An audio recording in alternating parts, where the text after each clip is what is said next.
that there are many other things the Senate should be working on right now. This month, we recognized the 7th anniversary of the Sandy Hook massacre.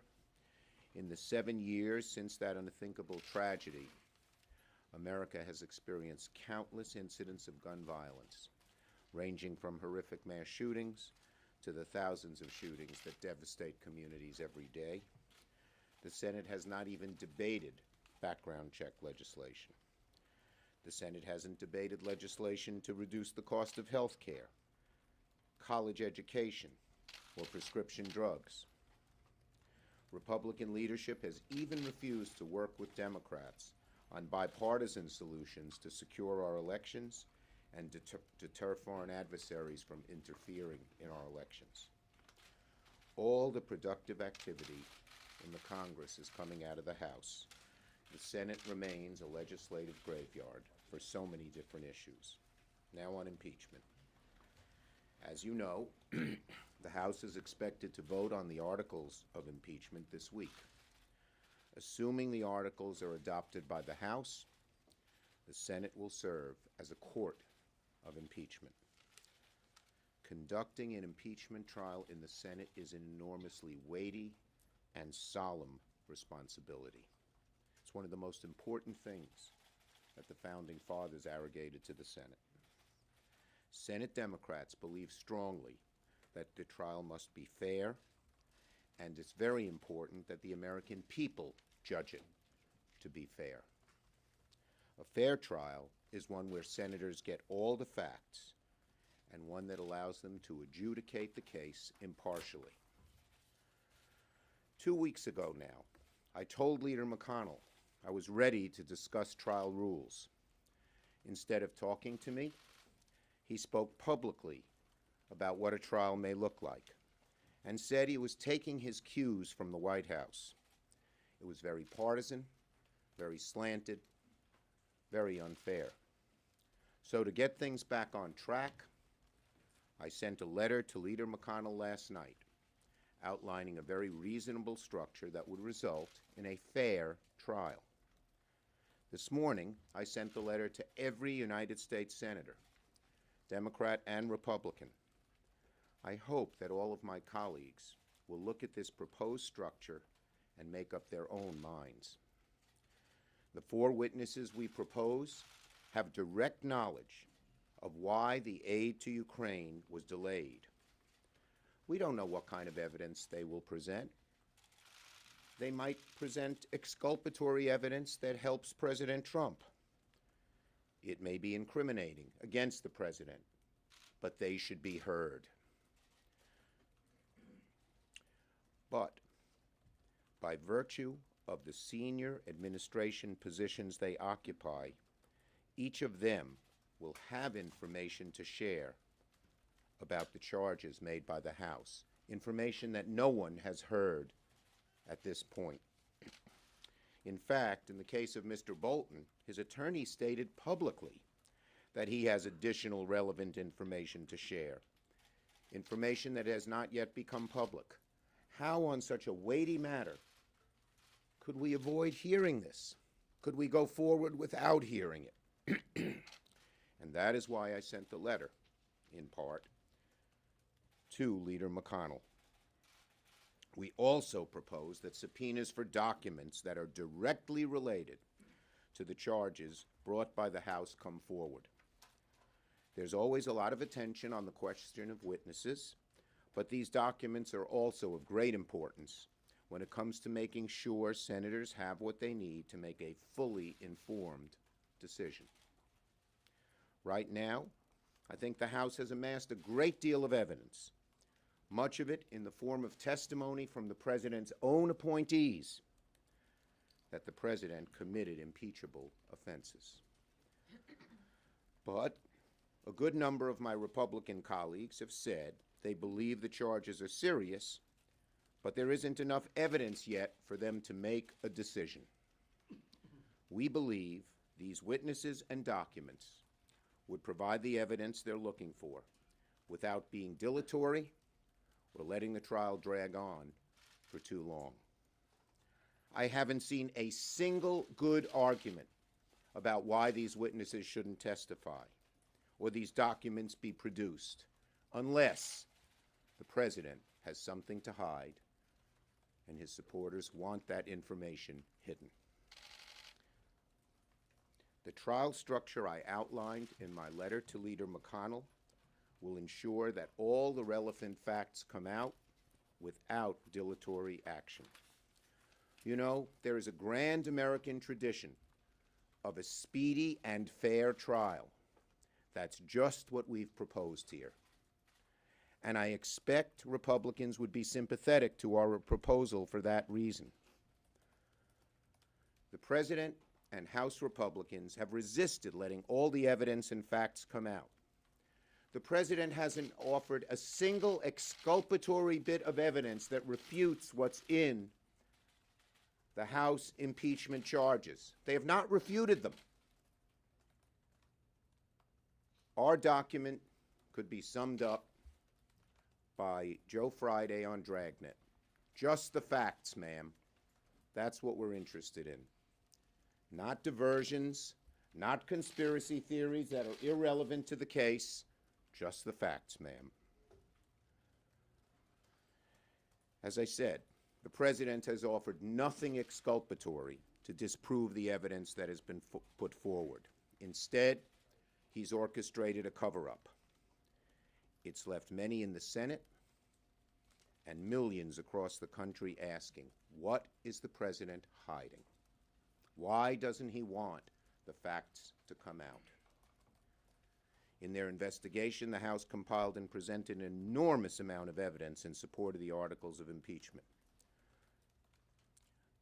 But, as I said, some of my Republican colleagues are saying there isn't enough evidence. The trial structure I outlined in my letter to Leader McConnell will ensure all the facts come out. So, in the coming weeks, senators, particularly Republican senators, will have a choice. Do they want a fair, honest trial that examines all the facts? Or do they want a trial that doesn't let the facts come out? Trials have witnesses. That's what trials are all about. And documents. It's not just the prosecutors, in this case, the House attorneys make their side, the President's lawyers make their side. We know that already. We've heard that. We need to know the facts from those who are in a position to know and from documents that accurately reflect them. So, to engage a trial without the facts coming out is to engage in a cover-up. To conduct a trial without the facts is saying we're afraid. We have something to hide. To conduct a trial without relevant witnesses who haven't been heard from, to just rehash the evidence presented in the House just doesn't make any sense. If Leader McConnell doesn't hold a full and fair trial, the American people will rightly ask, what are you, Leader McConnell, and what is President Trump hiding? Ready for questions. One at a time. Back in 1999, you did not support hearing from new witnesses in the Senate trial. Why do you feel differently this time around? Okay. Here is what I said at the time. These are exactly my words. My view is we've heard from most of these witnesses over and over again. We've heard the same story. The witnesses in '99 had already given grand jury testimony. We knew what they were to say. The 4 witnesses we've called have not been heard from. That is the difference, and it's a difference that is totally overwhelming. Senator Schumer, of those 4 witnesses that you've called, some of the Republicans have suggested that it's not the Senate's job to get these witnesses. That was supposed to be done by the House Democrats, and the House Democrats decided not to go to court to get these witnesses. Should the Democrats in the House have pursued these witnesses? Well, look, I'm not going to second-guess the House. There is virtually no argument, no good argument, if you're interested in the facts, in not having these witnesses come forward now. And remember, the standard at a trial is different than the standard when a prosecutor, in this case the House Impeachment Authority, puts together a case. A trial is a place for witnesses. Senator Schumer, do you have now, or are you confident that you will have the support from 51 senators? I required to- expect to have the support from Democrats and Republicans because the argument is so strong. And many Republicans have voiced to me and many of my colleagues privately that they think what the president did is wrong, but they're just not sure enough facts have been presented to make an impeachable case, high crimes and misdemeanors. This is the way to do it, the way we outlined. Senator Schumer. Senator Schumer, with this witness list of 4 witnesses, just 4, you didn't call for Pompeo or Giuliani. Wondering why you settled on this 4 and why not Pompeo or Giuliani? Right, these are the 4 who have the most direct contact of the facts that are in dispute. Most particularly, why was the aid to Ukraine delayed? These are the best 4 witnesses for that case. And by the way, we don't want to be dilatory. We don't want to stress this out any longer than we have to. But these people are crucial and haven't been heard from. And again, that's the difference with 1999, and it's a total difference. Senator Schumer. Yes. Would you accept tape depositions on these witnesses? I'm not going to get into that. I'll negotiate with McConnell, but let me tell you, live testimony is the best way to go. Leader Schumer, in 1999, the linchpin to the deal between Senator Lott and Daschle was the fact that they did not want live testimony. They had a little bit of videotape testimony. They thought it would bring discredit on the Senate. I spoke with Senator Lott a few days ago, and he indicated he thought that the integrity of the Senate is at risk here if you have live witnesses on the floor. 2-part question. Why is that not the case in this instance, despite what you said about not hearing from these 4? And number 2... You can't say despite what I said. That's the whole case. We've heard from them. Well, okay. So point number 2, though, do you genuinely think 1999 you can get an agreement like 1999? 1999 was a different case. There were all the obvious reasons why they did not want a witness like Monica Lewinsky testifying in public. I was there, and it related to what the questions might be about, that the whole nation, including children, would be watching. It's a totally different situation. There's no analogy. Leader Schumer, if House Democrats feel that they have enough evidence to impeach without hearing from these 4 witnesses, why isn't that enough here in the Senate? The bottom line is that there are some who may think it's enough. We all have to wait and not prejudge the case. But there are many who have said, these are serious charges, but I'm not sure there's enough factual evidence to merit impeachment. These people know better than anybody else the facts. There is no reason on God's green earth why they shouldn't be called and testify, unless you're afraid of what they might say. If you can't reach an agreement with McConnell on witnesses, would Democrats force motions on the floor when the trial is going on? We'll cross that. I am hopeful. Leader McConnell has finally said that he wants to sit down and talk. And I am very eager and willing to do that. As I said, we want to come up with a fair trial where the facts come out without dilatory actions and without making this into a circus of unrelated conspiracy theories of either the right or the left. Last question. Back there with the beard.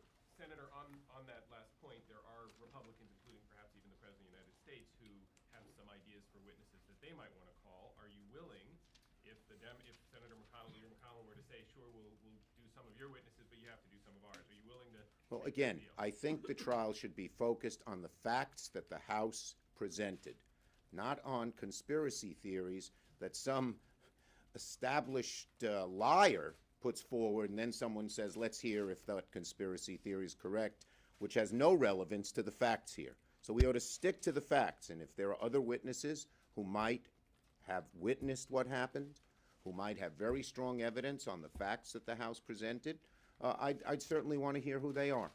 Thank you, everybody. President Trump testify? On the IG report?